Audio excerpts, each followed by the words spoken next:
Salutare tuturor! Alexandru Răzvan mă numesc. Bine ați venit la un nou episod. Mașina din spatele meu este un Mercedes C180 din 95. Este aici pentru o curățire interioară și o spălare zdravănă exterioară. Ea recent a trecut printr-un proces de recondiționare și ar mai fi rămas de făcut doar curățirea interioară pentru că stă de mai bine de 2 luni prin servisuri. Și spălarea exterioară pentru că a fost, efectiv, când a venit la mine, a fost plină de praf și contaminanți.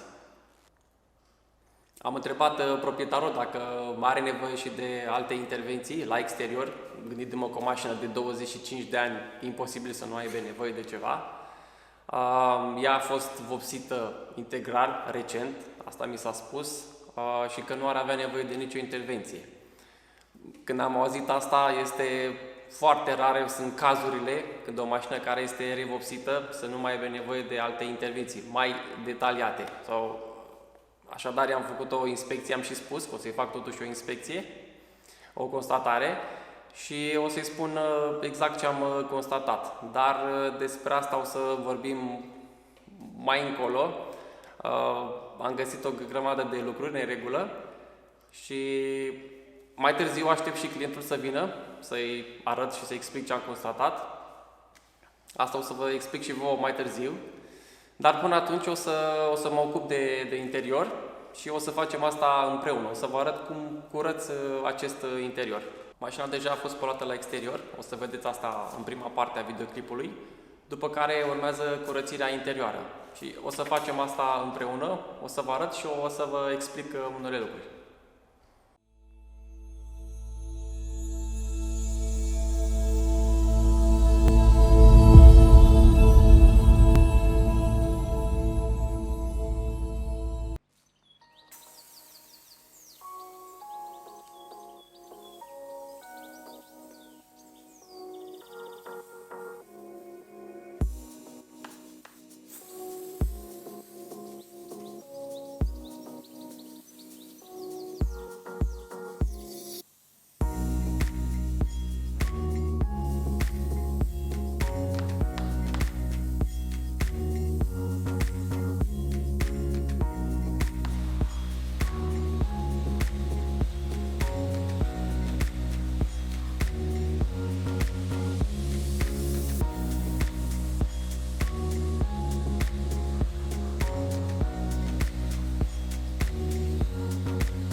Primul lucru pe care îl fac atunci când mă ocup de un interior este să înlătur toate bunurile clientului din mașină, din toate compartimentele, buzunarele, portbagaj, etc.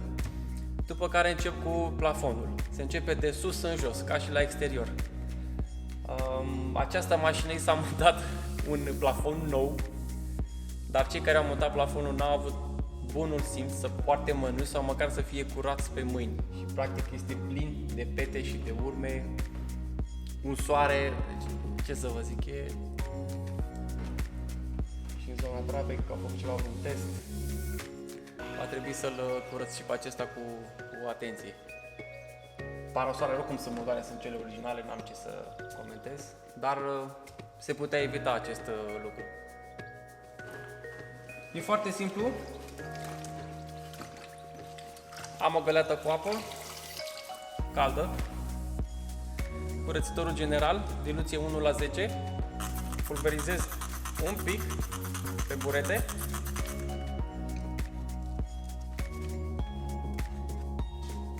O să încep aici un pic în zona aceasta și fără presiune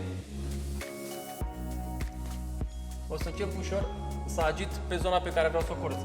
Se curăță porțiuni mici, nu trebuie să insistați pe porțiuni mari.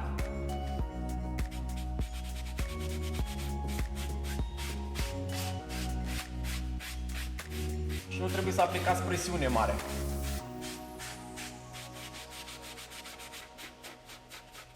Acum eu o să insist un pic local, pentru că sunt aceste urme pe care sper să le scot.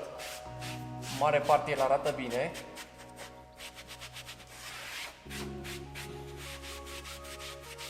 După ce termin cu buretele și cu curățitorul general, am lavete uscate din microfibră, în care o să șterg zona.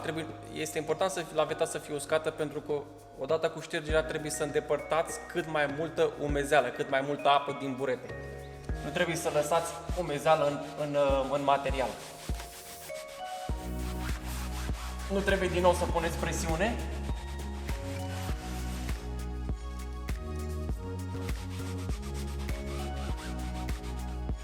Îndepărtați și murdărie, dar și din umezeală.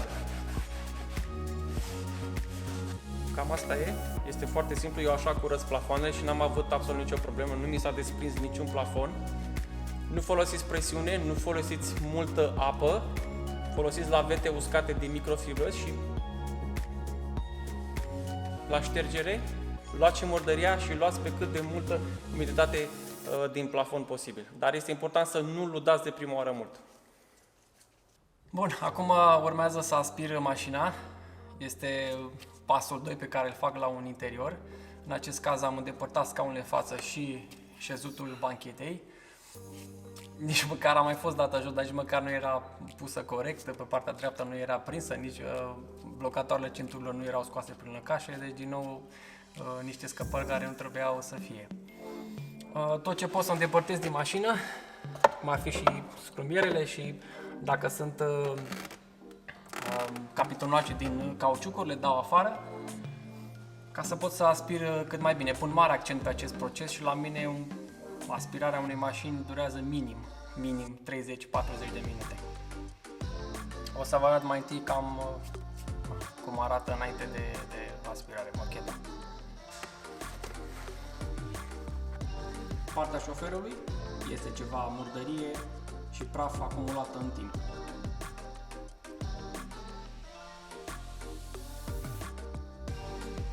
Sub șezutul banchetei nu este decât praf și ceva obiecte scăpate. Cam asta găsești în mare sub șezutul unei banchete. Aici nu este mare lucru, va fi o sarcină relativ ușoară. Locul din dreapta, la fel, praf, murdărie.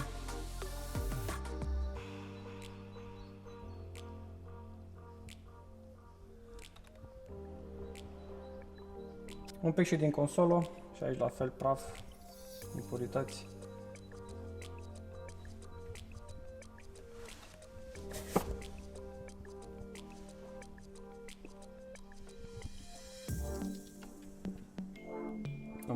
N-a mai fost șters de foarte mult timp. Mare parte când aspir folosesc această perie, această duză cu perie. Și și aceasta care este mai ascuțită și mai agresivă. Tot ce înseamnă mochetă o folosesc în mare parte pe aceasta și pentru locurile înguste. Acum nu e cazul că deja am demontat scaunele. Pot să folosesc pe mochetă și pe ea. Iar tot ce înseamnă board, consolă centrală, fețe de uși, folosesc această periuță, pensulă, pardon, în care efectiv mătur praful și îl aduc către duză ca să-l aspir. Aici nu ar fi neapărat o problemă, dar pe materiale pretențioase nu folosesc această perie, care este mai dură decât aceasta.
Bun, acum am trecut la fețele de uși, o să mă ocup de fețele de uși și board și consola centrală. O să vă arăt un pic cum le curăț. Am ugăleata cu apă, am burete, am pensul, am o periuță și curățitorul general, câte ceva pentru fiecare situație. Pentru board și volan, deși volanul nu a fost schimbat, partea centrală este cea originală. Decât o să folosesc KPC-ul și cu pulverizat pe un burete. Efectiv o să agit. Deci este bine să o iei de sus în jos, să nu-ți faci după aceea probleme, că picură, îți murdărește altceva și mergând în felul ăsta n-ai nicio problemă. Buretele este suficient de moale să nu zgâri, dar și suficient de agresiv, ca să-i spun, de abraziv, ca să îndepărtez murdăria. Bine, mă bazez și pe curățitor care își face treaba.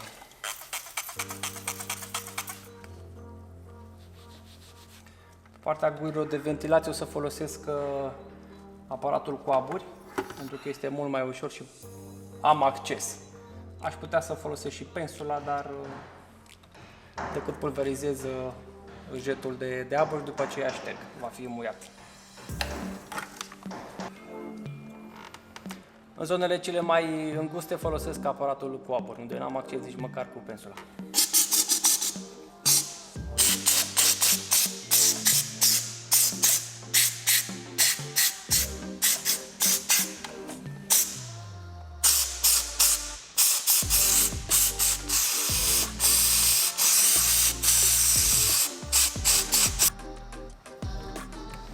Șterge totul cu lavetă.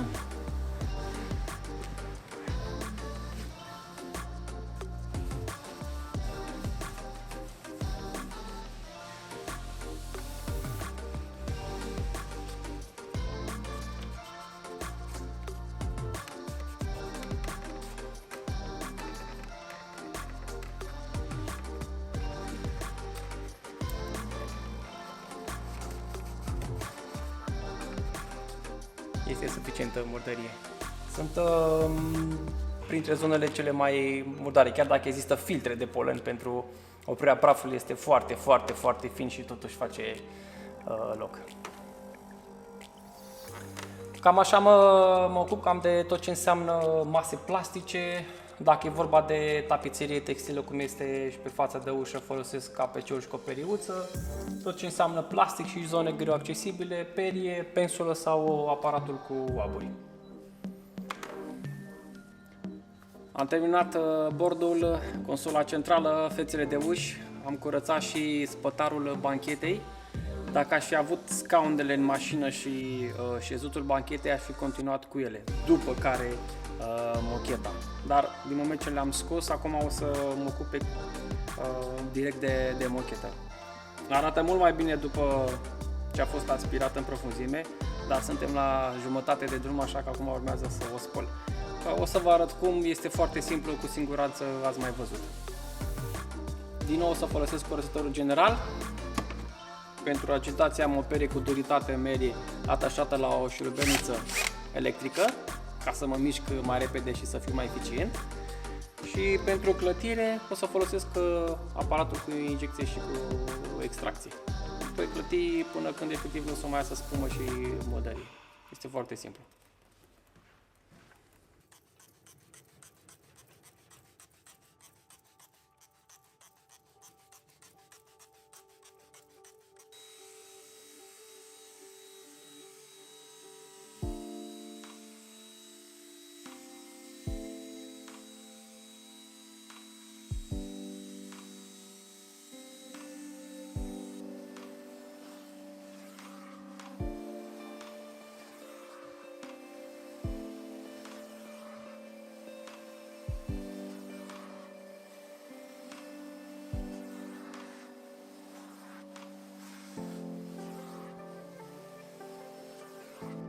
Am terminat de curățat mocheta, vreau să vă arăt cam ce a ieșit din ea. Din punctul meu de vedere, gradul de murdărie, având în vedere vârsta mașinii, este chiar în regulă. Am curățat mașini cu doar câțiva ani vechime, mult mai murdare. O să vă arăt recipientul, unde practic toată murdăria și cu soluția sunt extrase și decantate.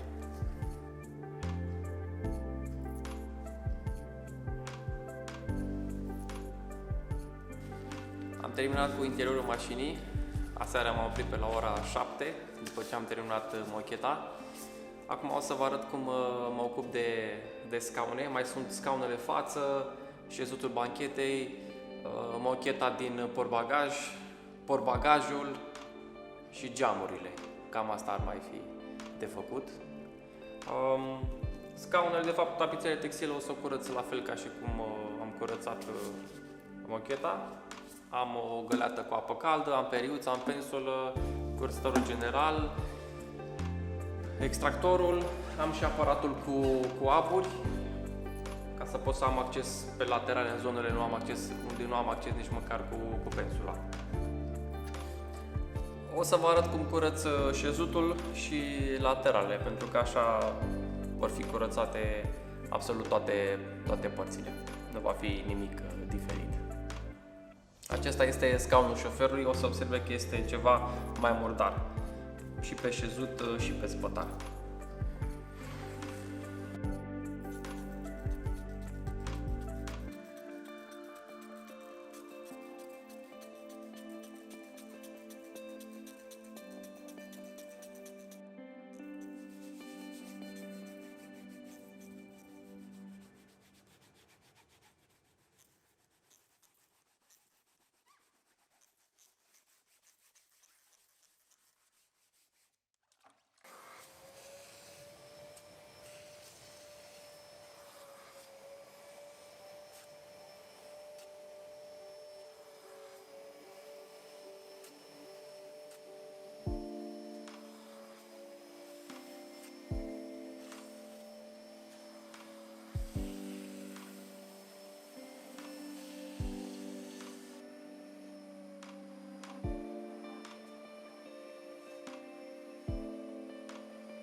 Scaunul șoferului este gata, așa curăț tapiseria din material textil. Dacă este mai îmbăxită de atât, mai sunt și alte metode. Dacă nu, decât soluție și periaj, cum a fost aici. Dacă este doar prăfuită, soluție și extracție. La fel, important este după ce aplici soluția să extragi pe cât de bine posibil, la fel și din murdărie. O să vă arăt un pic acum cum arată mult mai bine după ce a fost curățat.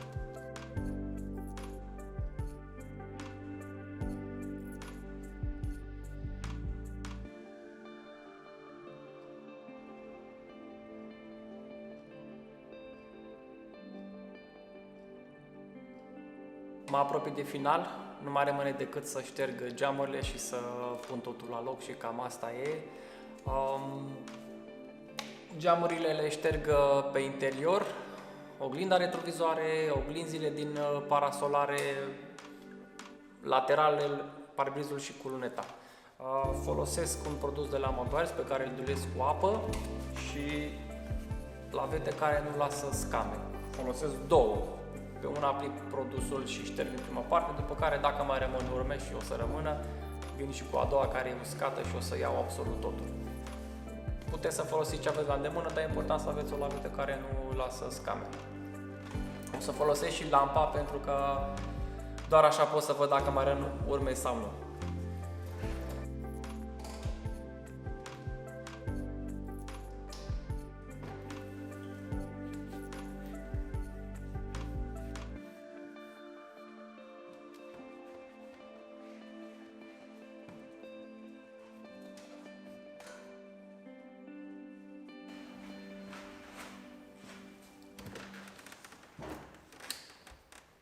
Am terminat și geamurile, acum o să mă apuc să montez interiorul la loc. Înainte să fac asta o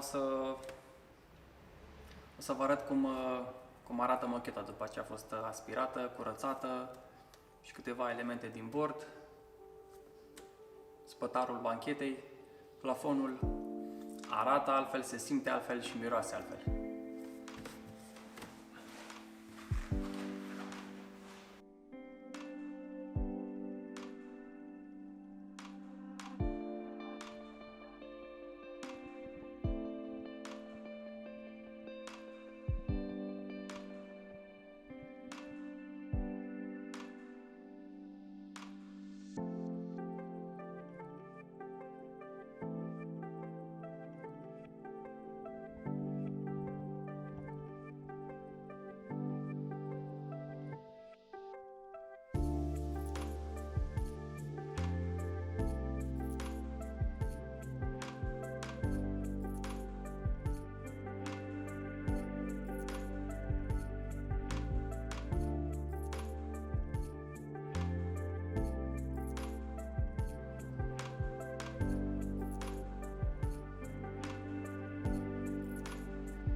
Am terminat interiorul, acum este timpul să mă ocup de exterior. Așa cum v-am spus la începutul acestui clip, mai întâi o să vă arăt ce am constatat după procesul de vopsire. Încep cu aripa de pe partea stângă, în față. Ce vedeți aici sunt holograme, aceste raze din jurul fasciculului de lumină, de la o mașină rotativă. Iar mai jos, lângă bandou, sunt urme de șlefuire care nu au fost finisate. Se înțelege mai bine aici. Practic, lacul nu are strălucire și nici nu se vede vopseaua.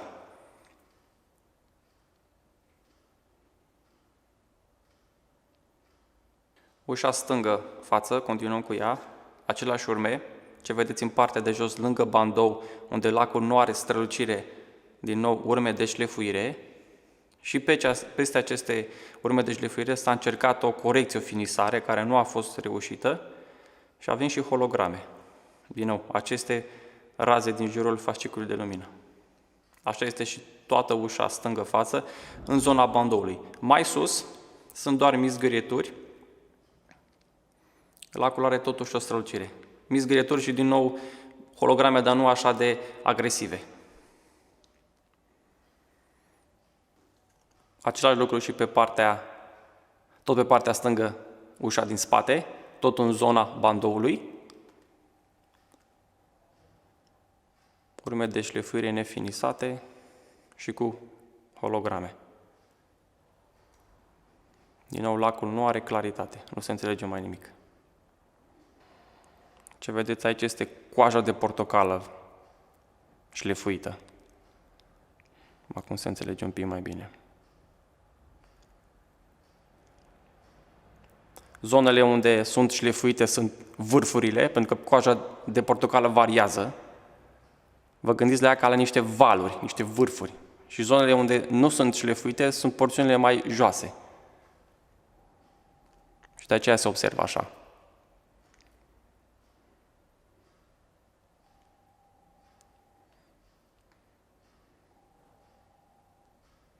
Iar acestea sunt urmele de la mașină rotativă și un pad din blană, aceste holograme.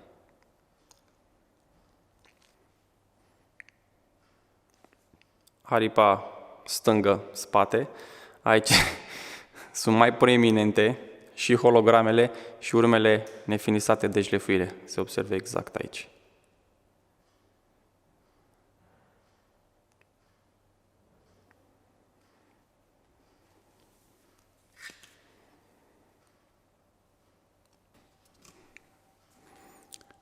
Zona unde s-a șlefuit și s-a polișat după și zona unde practic nu s-a atins. Se vede o diferență, este o claritate în lac. Și imediat aici nu se mai înțelege nimic. Cam așa ar fi trebuit să arate vopseaua după procesul de vopsire. Dar ea arată ceva de genul acesta, nu se înțelege mai nimic. De la șlefuire și nefinisare. Acum se observă perfect. Asta e diferența.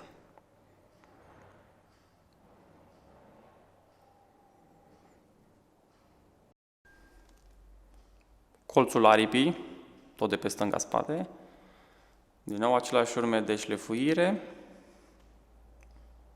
Din nou o să înceapă, aici se observă practic cum s-a oprit cu mașina de polișat rotativă.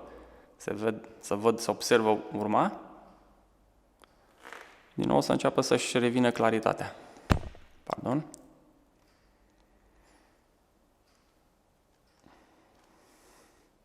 Cam așa este toată aripa. Aceasta este cam cea mai gravă de până acum.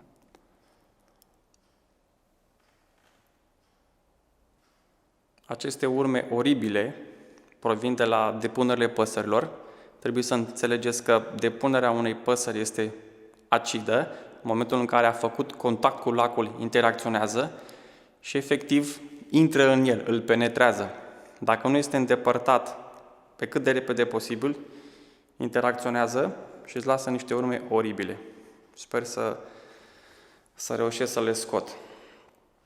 Pot fi pe suprafața lacului, da, Dumnezeu știe de cât timp sunt pe lac și cât de mult au intrat în lac. Și mai sunt astfel de urme. Continuăm cu partea dreaptă, aripa dreaptă spate, aceleași urme de șlefuire și holograme. Vă arăt aici că se înțelege mai bine, este mai agresiv, unde practic s-a oprit cu șlefuitorul. Nici nu cred că am mai ajuns cu mașina să încerce să finiseze. Se observă foarte bine cum lacul nu are claritate absolut deloc.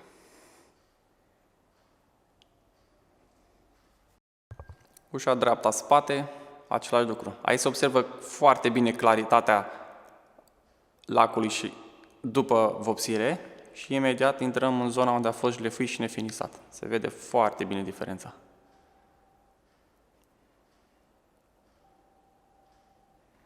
Iar în zona de sus, așa, urme de șlefuire și un pic de corecție, dar nu suficient.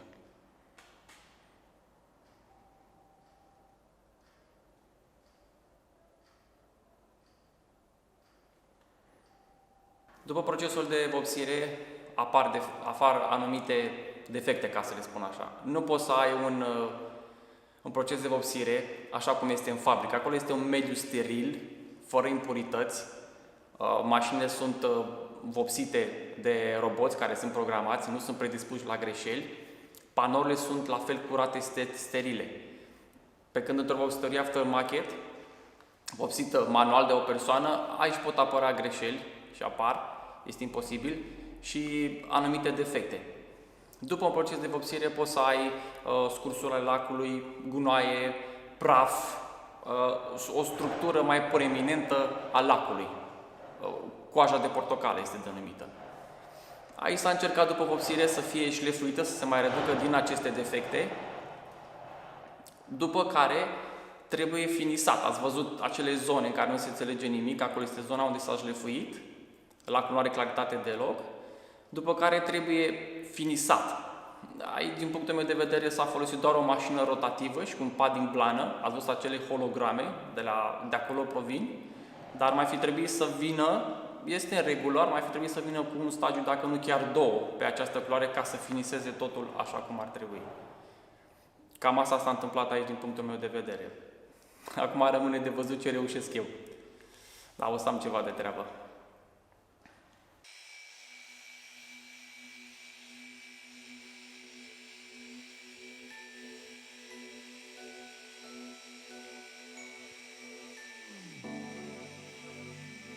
Am terminat haionul, partea de sus unde erau petele de la depunerile păsărilor.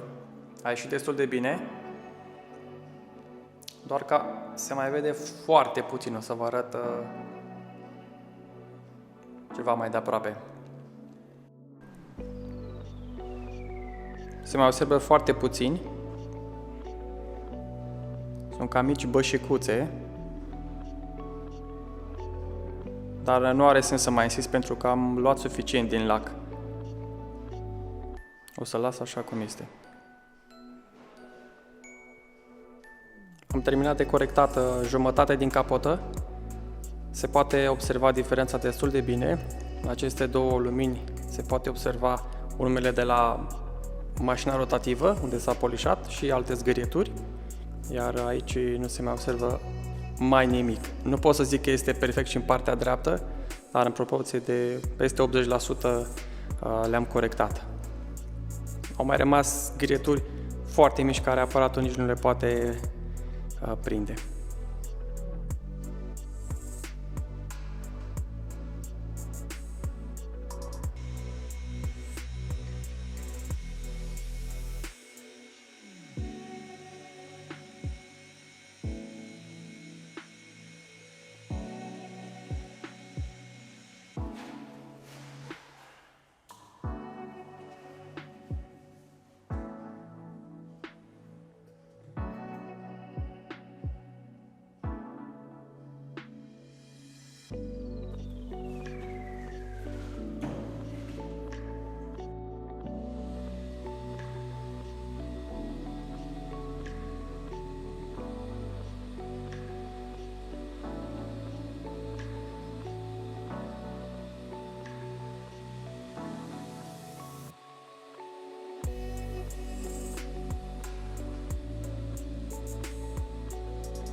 Am terminat jumătate din ușa de pe dreapta față, să vă arăt o mică diferență. Asta este ușa dreapta spate. Cam așa arăta și ușa dreapta față. Urme de la șlefuit și holograme de la corecție. Și așa arată acum ușa dreapta față.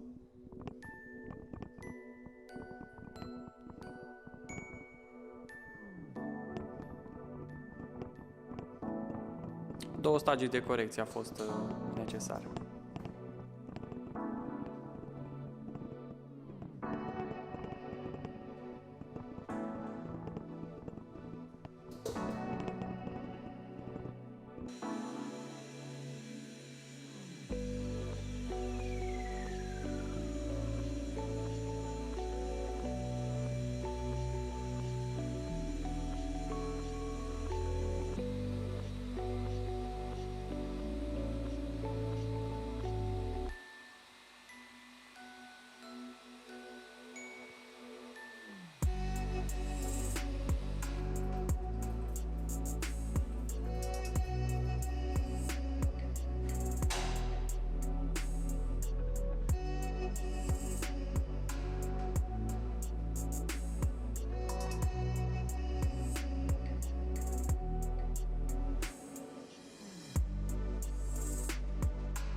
Am terminat și ușa dreapta spate, cea pe care v-am arătat înainte.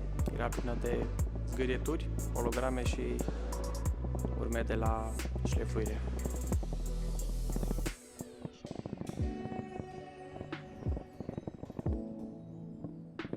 Acum arată mult mai bine.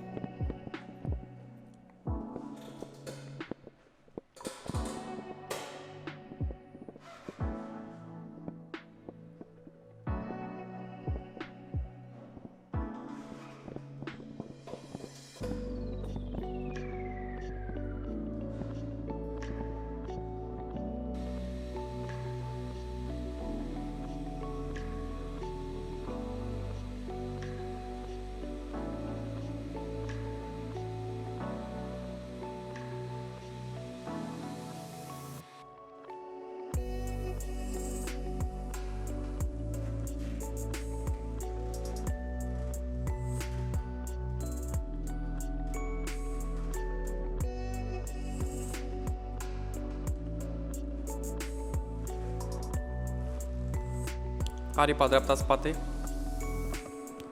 una dintre cele mai afectate zone.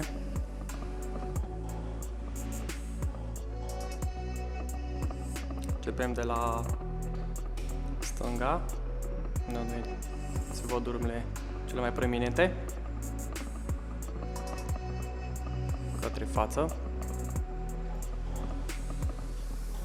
și pe zona care am terminat-o.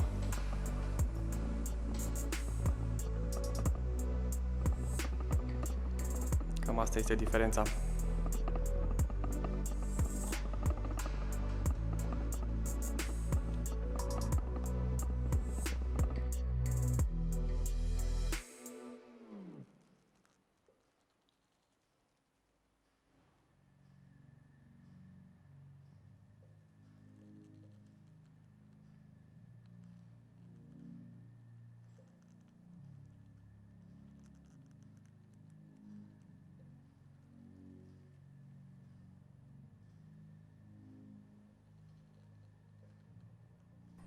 Am terminat și aripa stângă față, acum sunt pe partea stângă.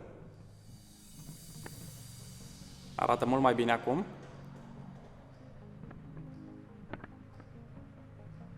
De undeva din această zonă începeau urmele de la șlefuitor. Le-am corectat, dar au mai rămas câteva mici urme care efectiv n-am putut să le corectez. O să încerc să văd dacă pot să vi le arăt. Sunt foarte, foarte mici de la șlefuitor. În rest, fără probleme.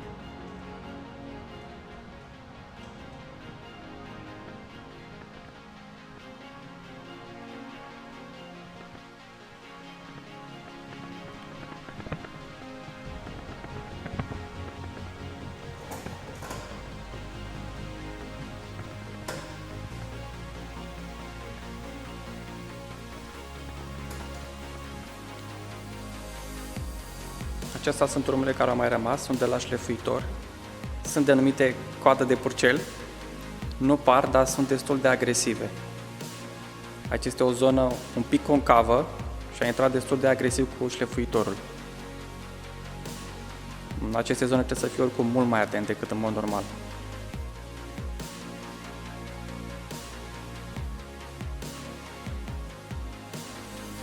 Cam acesta a mai rămas. Nu o să mai insist.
Am terminat ușa stângă spate, partea de sus. Acum arată altfel. Se înțelege ceva față de cum era înainte. Plină de urme de șlefuire și holograme.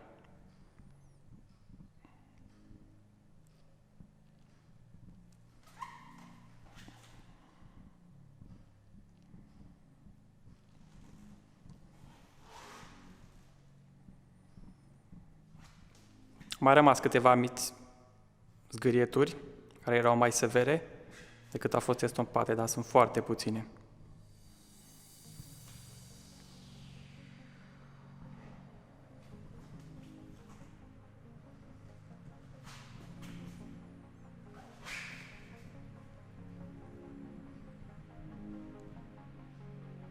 Și aici arăta destul de urât. Aici era acea diferență, era zona în care e afectată și aici nu.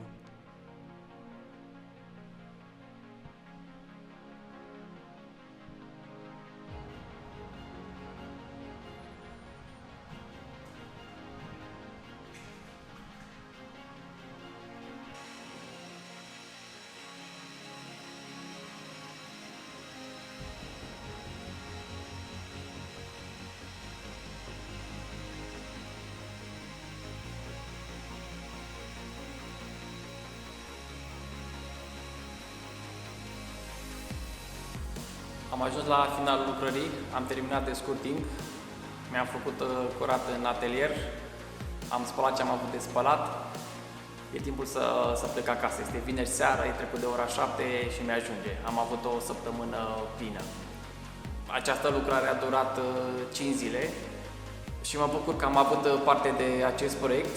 Îmi place să lucrez la astfel de mașini care pot face diferența, care sunt mai vechi. Și mai ales pentru că această mașină are o poveste aparte, este recondiționată în memoria cuiva.